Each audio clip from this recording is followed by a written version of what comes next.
পাগলের সুখ মনে মনে, এটা আপনারা ভালো মতো জানেন, সেটা পুরো বিশ্ব ভালো মতো জানে যে কে কার নাম নিলে ভাইবসে আসে বা কার ড্রেস কেমন বা কার পজিশন কোন জায়গায়। সো এটা তো সবাই জানে যে তার সেই কি অবস্থা আর আমার কি অবস্থা। সো আসলে অহংকার করব না, কিন্তু যেটা সত্যি সেটাই বললাম।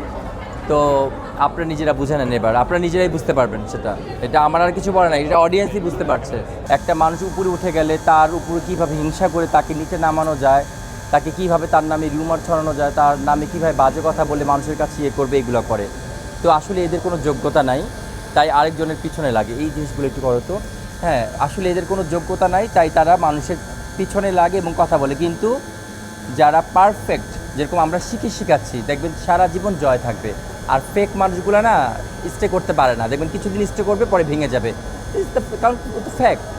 আর আমরা যারা রিয়েল শিখে এসে শিখাচ্ছি, এটা তো আমার ফল কি তোমার গাছ কি তোমার ফলে পরিচয়। তো আমি কি করে এটা তো আপনারা দেখতে পাচ্ছেন, অলরেডি মিডিয়া দেখতে পাচ্ছে, আমার ফ্যাশন শো কেমন, সব কিছু কেমন, সব দেখতে পাচ্ছেন। আমি বর্তমান সিলেবাস অনুযায়ী ফ্যাশনটাকে আমি ওইখান থেকে করে এসেছি, ফ্যাশন গ্রুমিং এবং প্রেজেন্ট ট্রেনিং নিয়েছি, যেটা এখন বাংলাদেশে আমি প্রেজেন্ট ট্রেনার হিসাবে কাজ করছি, বিউটি প্রেজেন্ট ট্রেনার।